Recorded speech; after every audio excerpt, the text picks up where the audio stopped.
विकास को प्रभावित करने वाले कारक। विकास को प्रभावित करने वाले कारक फर्स्ट है वंशानुक्रम, वातावरण और परिपक्वता एवं अधिगम। फर्स्ट होता है वंशानुक्रम। यह विकास को प्रभावित करने वाला पहला प्रमुख कारक है। यह विकास को प्रभावित करने वाला प्रमुख कारक है। बालक को अपने माता पिता व पूर्वजों की जो विशेषताएं जन्म या गर्भाधान के समय से प्राप्त होती है उसे वंशानुक्रम या आनुवंशिकता कहते हैं। ठीक है, जैसे इसमें लिंग पिता, लिंग दो थे, एक माता और एक पिता। माता में होते हैं अंडाणु और पिता में होते हैं शुक्राणु। तो उसका एक सेक्स रहता है और 3 गुणसूत्र होते हैं, 23 गुणसूत्र होते हैं।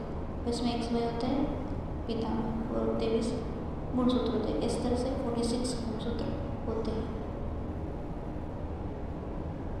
नर और मादा के सहयोग द्वारा माता के गर्भाशय में एक संयुक्त कोश का निर्माण होता है जिसे ज़ायगोटे कहा जाता है। इसके निर्माण के साथ साथ बच्चे का अस्तित्व प्रकाश में आ जाता है और भ्रूण के रूप में उसका विकास होने लगता है। मनुष्य जीवन का आरंभ केवल एक कोश से होता है जिसे संयुक्त कोश कहते हैं। एक संयुक्त कोश में गुणसूत्रों के 23 जोड़े होते हैं। कितने जोड़े होते हैं? 23 जोड़े होते हैं। प्रत्येक गुणसूत्र में हजारों की संख्या में जीन्स पाए जाते हैं।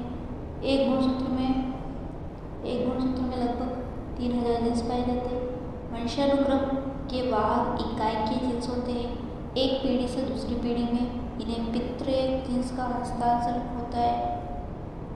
जीन्स के भीतर डीएनए की फुल फॉर्म पूछेगा भी तो ऑक्सी रिबोन्यूक्लिक एसिड है जो पाया जाता है। वास्तव में आनुवंशिक गुणों का संचरण डीएनए के माध्यम से होता है। ठीक है, आगे देखते हैं।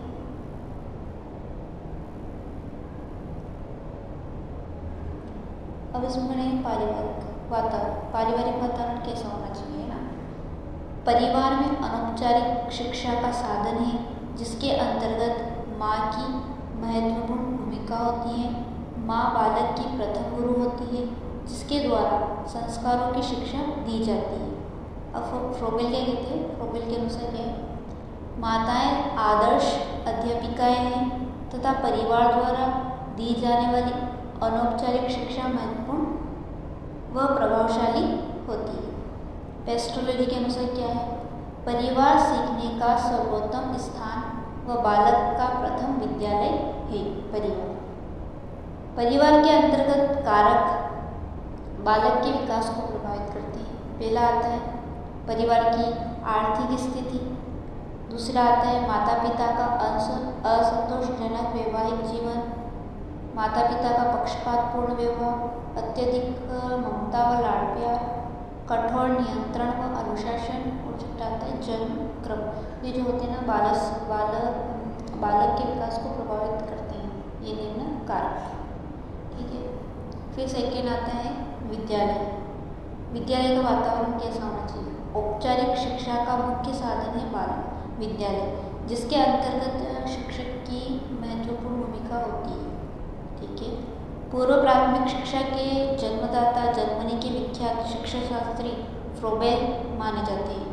उन्होंने 1837 में जर्मनी के ब्लैकेनबर्ग नामक ग्राम में प्रथम पूर्व प्राथमिक विद्यालय किंडरगार्टन की स्थापना करके पूर्व प्राथमिक शिक्षा को जन्म दिया। मतलब ये विद्यालय वातावरण जो होता है वो औपचारिक शिक्षा का मुख्य साधन है। विद्यालय जिसके अंतर्गत शिक्षक की महत्वपूर्ण भूमिका होती है। और पूर्व प्राथमिक शिक्षा के जन्मदाता भी कौन है? फ्रोबेल है जिन्होंने शिक्षा शास्त्र में शिक्षा ग्रहण की। उन्होंने 1837 में जर्मनी के ब्लैकेनबर्ग नामक ग्राम में प्रथम पूर्व प्राथमिक विद्यालय जिसका नाम है किंडरगार्टन की स्थापना उन्होंने प्राथमिक शिक्षा में कर दी थी। ठीक है, फ्रोबेल के अनुसार क्या है? शिक्षक बालोद्यान का कुशल माली है। शिक्षक जो होता है ना वो बालक का माली होते हैं। मतलब शिक्षक बालोद्यान का कुशल माली होता है। वेरी इंपॉर्टेंट सुनना थोड़ा सा। पूर्व प्राथमिक शिक्षा के जनक फ्रोबेल, जिनके द्वारा सर्वप्रथम किंडरगार्टन विद्यालय की स्थापना की गई, इंग्लैंड में की गई थी। कब की गई थी? 19वीं शताब्दी में। ठीक है, अब है विद्यालय वातावरण के अंतर्गत निम्न कारक बालक के विकास को प्रभावित करती है। अब विद्यालय में बालक के विकास को प्रभावित करने वाले कारक है। फर्स्ट कारक है विद्यालय का भौतिक वातावरण, शिक्षक का व्यवहार एवं कुशलता, समुचित शिक्षण विधियाँ, शिक्षक के द्वारा बालक की खुली निंदा और शिक्षक द्वारा बालक को समस्यात्मक कर उसकी अवहेलना करना। अब आता है वंशानुक्रम सिद्धांत। क्या आता है? वंशानुक्रम सिद्धांत। बीजमैन का जन्म, द्रव्य की निरंतरता का सिद्धांत। द्रव्य की निरंतरता का सिद्धांत। इस सिद्धांत के अनुसार शरीर का निर्माण करने वाला जनन द्रव्य कभी भी नष्ट नहीं होता।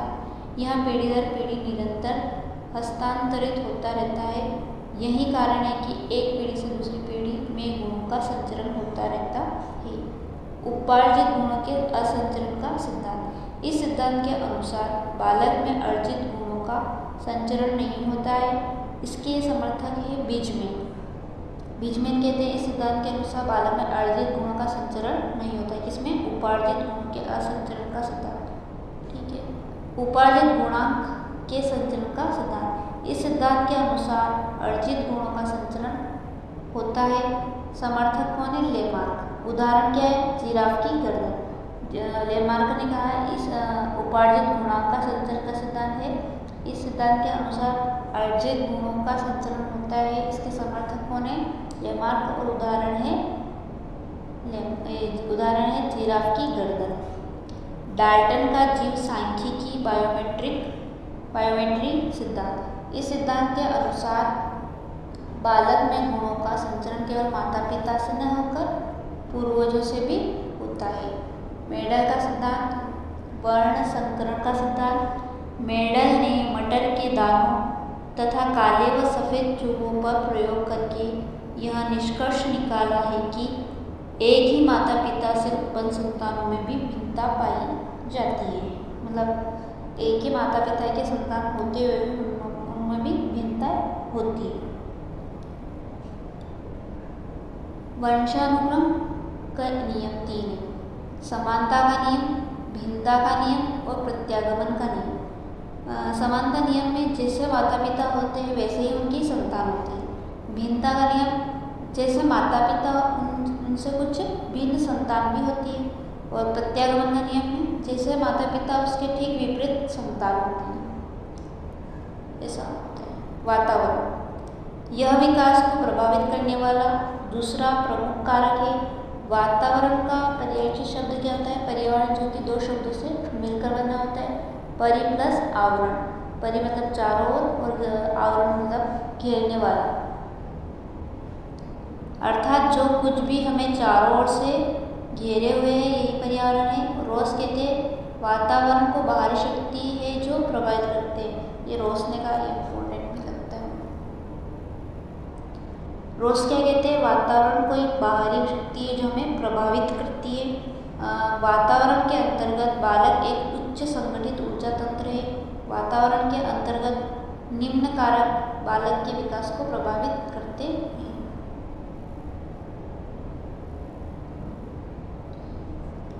तीसरा आता है सामाजिक व सांस्कृतिक वातावरण।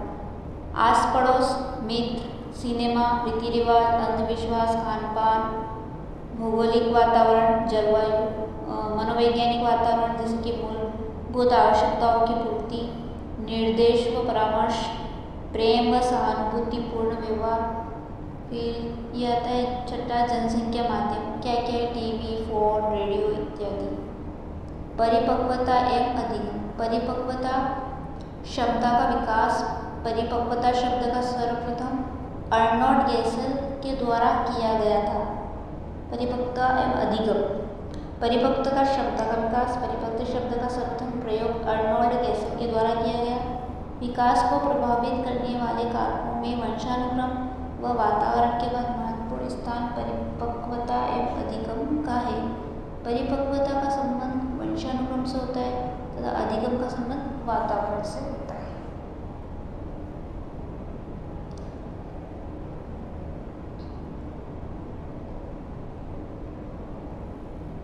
अधिगम पर परिपक्वता का प्रभाव पड़ता है, लेकिन परिपक्वता पर अधिगम का प्रभाव नहीं पड़ता। मतलब अधिगम पर परिपक्वता का प्रभाव पड़ेगा, लेकिन परिपक्वता का अधिगम पर प्रभाव नहीं पड़ेगा। ठीक है। अब अधिगम और परिपक्वता में थोड़ा अंतर है। जैसे कि परिपक्वता में क्या होता है, वंशानुक्रम पर आधारित होता है, लेकिन अधिगम जो होता है वो वातावरण पर आधारित होता है। परिपक्वता जो होती है वो वंशानुक्रम पर आधारित होती है और वातावरण जो अधिगम जो होता है वो वातावरण पर आधारित होता है। ठीक है। 20 से 25 वर्ष तक पूर्ण होती है परिपक्वता और अधिगम जो होता है वो जीवन पर्यंत चलता रहता है। ठीक है। परिपक्वता जो होती है वो सामान्य प्रक्रिया होती है, अधिगम जो होता है वो व्यक्तिगत प्रक्रिया होती है। परिपक्वता में शारीरिक क्रिया होती है, ठीक है, और अधिगम में है ना मानसिक और मनोवैज्ञानिक प्रक्रिया होती है। परिपक्वता पर अधिगम व अभिप्रेरणा का प्रभाव नहीं होता है और अधिगम पर परिपक्वता का प्रभाव पड़ता है। अतः व्यक्ति का विकास वंशानुक्रम वातावरण परिपक्वता एवं अधिगम का प्रतिफल है।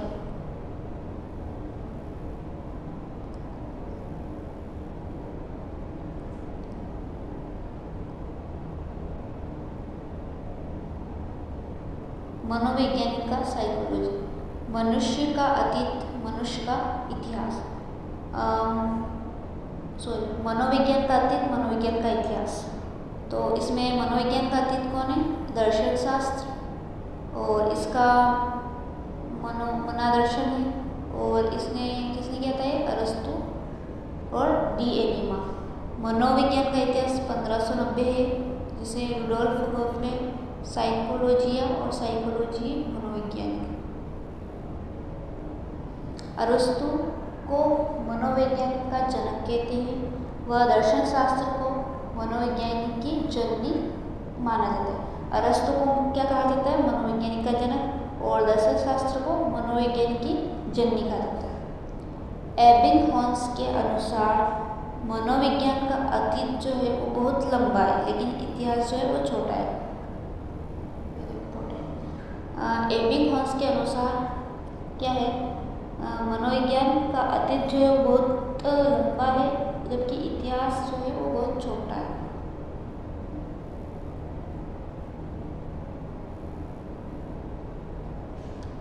बाल विकास, चाइल्ड डेवलपमेंट, बाल विकास पढ़ेंगे। बाल विकास का इतिहास।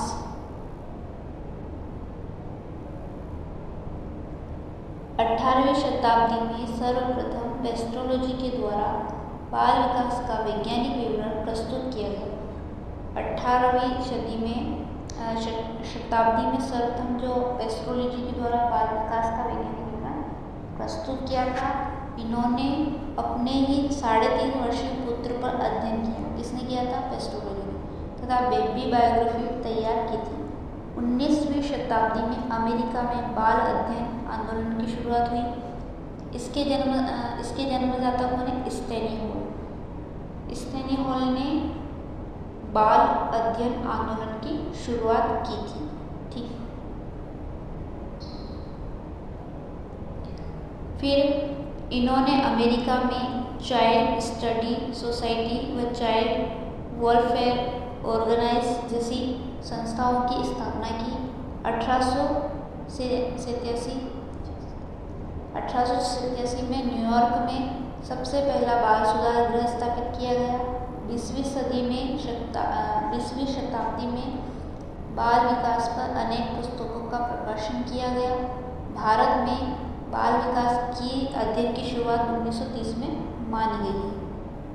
अब हम पढ़ेंगे, क्या पढ़ेंगे, अभिवृद्धि अभिवृद्धि व विकास में अंतर, different between growth and development.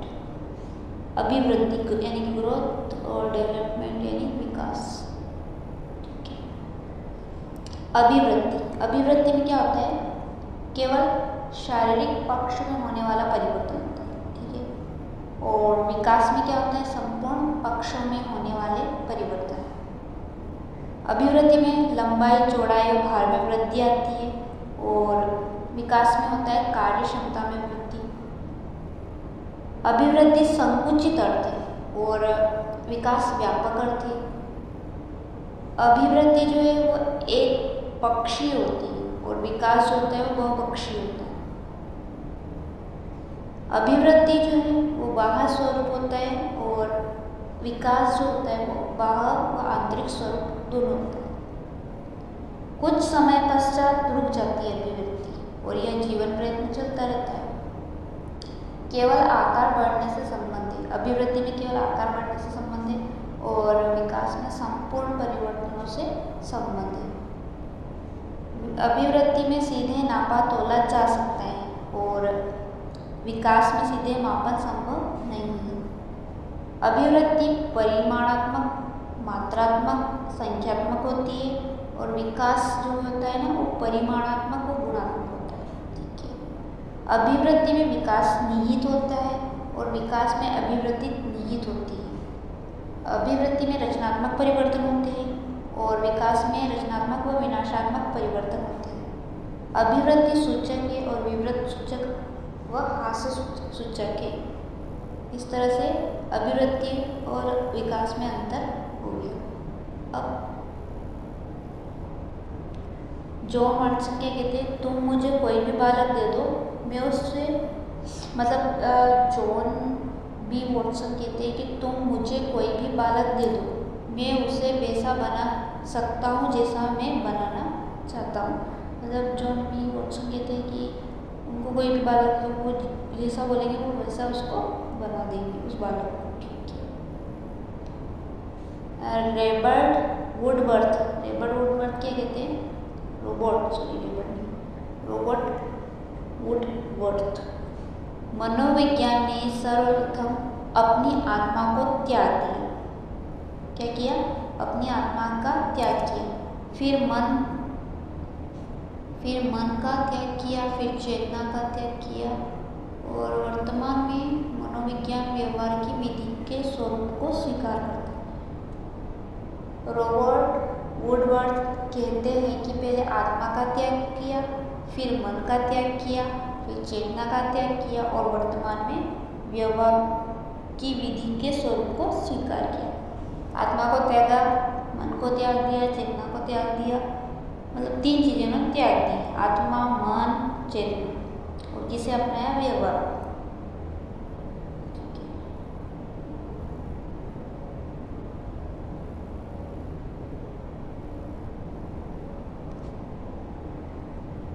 विकास की परिभाषा बर्क ने क्या दी? बाल विकास मनोवैज्ञानिक की वह शाखा है जिसके अंतर्गत जन्म पूर्व अर्थात गर्भावस्था से किशोरावस्था अथवा परिपक्वावस्था तक होने वाले विकास का अध्ययन किया जाता है। बर्क जो कहते हैं कि बाल विकास मनोविज्ञान की वह शाखा है जिसके अंतर्गत जन्म पूर्व अर्थात गर्भावस्था से किशोरावस्था या परिपक्वावस्था तक होने वाले विकास का अध्ययन किया जाता है। किसने कहा था? बर्क के कहते हैं जन्म पूर्व, गर्भावस्था, किशोरावस्था, परिपक्वावस्था तक होने वाला विकास का अध्ययन। क्रो एंड क्रो की डेफिनेशन ये है, बाल मनोविज्ञान वह वैज्ञानिक अध्ययन है जिसमें गर्भकाल के प्रारंभ से किशोरावस्था के प्रारंभ तक होने वाले विकास का अध्ययन किया जाता है। क्रो एंड क्रो क्या कहते हैं कि बाल मनोविज्ञान वैज्ञानिक अध्ययन है जिसमें गर्भकाल के प्रारंभ से और किशोरावस्था के प्रारंभ में होने वाले विकास का अध्ययन होता है। क्या होता है? अध्ययन किया जाता है।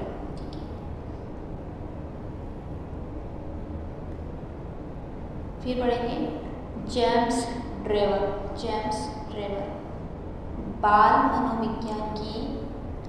मनोविज्ञान वह शाखा है जिसमें जन्म से परिपक्वता अवस्था तक होने वाले विकास का अध्ययन किया जाता है। जेम्स ड्रेवर बोलते हैं कि वह शाखा है जिसमें जन्म से परिपक्व अवस्था तक होने वाले विकास का अध्ययन किया, मतलब ये जन्म से परिपक्वता अवस्था के बारे में अध्ययन करते हैं। ठीक है। गेसेल, विकास एक तरह का परिवर्तन है जिसके द्वारा बालक में नवीन योग्यताओं का विशेष विकास होता है। मतलब गेसेल जो कहते हैं वो योग्यताओं के बारे में, योग्यता या विशेषताओं का विकास। ब्रूनर के अनुसार विकास की किसी भी अवस्था में कुछ भी सिखाया जा सकता है। विकास की अवस्था में कुछ भी सिखा देते हैं, वो सीख जाता है। ठीक है, ब्रूनर कहते हैं। ठीक है। श्रीमती हरलोक क्या कहती हैं? विकास के क्रम में होने वाले परिवर्तन को 4 भागों में बांटा है। श्रीमती हरलोक जो है वो विकास के 4 भाग उन्होंने परिवर्तन बांटा है। पहला होता है आकार में परिवर्तन, फिर होता है अनुपात में परिवर्तन, फिर होता है पुराने चिन्हों का लोप और फिर होता है नवीन चिन्हों का उदय। अब हम पढ़ेंगे विकास के नियम। क्या पढ़ेंगे? विकास के नियम। फर्स्ट नियम समान प्रतिमान का नियम, क्रमबद्धता का नियम, सतत विकास का नियम, परस्पर संबंध का नियम, सामान्य से विशिष्ट क्रियाओं का नियम, निश्चित दिशा का नियम, मस्तकाभिमुखी नियम, निकट दूर नियम, व्यक्तिगत भिन्नता का नियम, विकास की गति में भिन्नता का नियम, अंतःक्रिया का नियम, वर्तुलाकार का नियम, विकास में परिवर्तन का नियम, पूर्वानुमान या पुनर्कथन या भविष्यवाणी का नियम। विकास की प्रत्येक अवस्था के अपने अपने खतरे होते हैं। विकास की प्रत्येक अवस्था में सुख शांति एक समान नहीं होती है। प्रारंभिक विकास परवर्ती विकास की अपेक्षा अधिक महत्वपूर्ण होता है। वंशानुक्रम व वातावरण के गुणनफल का नियम। अच्छा, तो ये विकास के नियम होते हैं ना। ठीक है। मनोविकास का विकास, मनोविज्ञान का विकास, डेवलपमेंट ऑफ साइकोलॉजी। मनोविज्ञान का अतीत बहुत लंबा है जबकि इतिहास छोटा है। मनोविज्ञान का अतीत 400 ईस्वी पूर्व से प्रारंभ हो जाता है जबकि इतिहास 16वीं शताब्दी से प्रारंभ होता है। मनोवैज्ञानिक 400 ईस्वी पूर्व दर्शन शास्त्र की एक शाखा माना जाता है जिसका नाम है मनादर्शन। मनादर्शन शब्द का प्रयोग अरस्तु ने अपनी पुस्तक डी एनिमा के अंतर्गत किया। मनोवैज्ञानिक शब्द का सर्वप्रथम प्रयोग 1590 ईस्वी में रुडोल्फ गोयकर ने अपनी पुस्तक साइकोलॉजी के अंतर्गत किया। मनोविज्ञान के जनक कौन है? अरस्तु। और जननी दर्शन शास्त्र। शताब्दियों पूर्व मनोवैज्ञानिक के दर्शन शास्त्र की शाखा के रूप में जाना जाता है। मनोविज्ञान को स्वतंत्र विषय बनाने के लिए इसे परिभाषित करना शुरू किया। साइकोलॉजी शब्द की उत्पत्ति लैटिन यूनानी भाषा के 2 शब्दों से साइकोलोगस से मिलकर हुई है। साइकी का अर्थ होता है आत्मा और लोगस का अर्थ क्या होता है? अध्ययन करना। इसी शाब्दिक अर्थ के अनुसार सर्वप्रथम प्लेटो, अरस्तु, डेकार्टे आदि के द्वारा मनोविज्ञान को आत्मा का विज्ञान माना। आत्मा शब्द की स्पष्ट व्याख्या नहीं होने के कारण 16वीं शताब्दी के अंतर्गत यह परिभाषा अमान्य हो गई। 17वीं शताब्दी में इटली के मनोवैज्ञानिक पोपोनोजी ने मन व मस्तिष्क का विज्ञान माना है।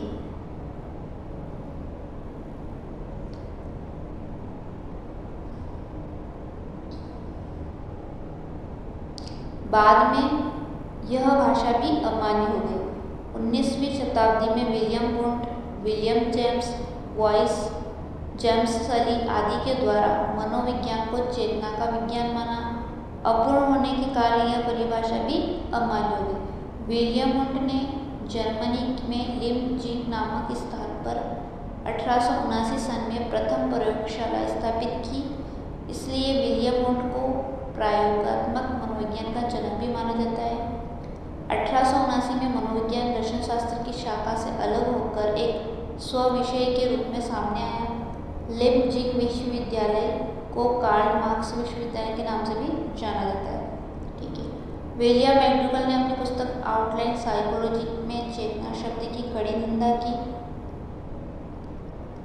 20वीं शताब्दी में मनोविज्ञान को व्यवहार का विज्ञान माना और आज तक यही परिभाषा प्रचलित है। व्यवहार का विज्ञान मानने वाले प्रमुख मनोवैज्ञानिकों ने वाटसन, इसके अलावा वुडवर्थ, स्किनर, मैक्डोगल, थॉर्नडाइक आदि के द्वारा भी मनोविज्ञान को व्यवहार का विज्ञान माना गया है। व्यवहारवाद के जनक वाटसन है। व्यवहारवादी वंशानुक्रम में कम विश्वास करते हैं और वातावरण में अधिक। इसलिए वाटसन ने कहा है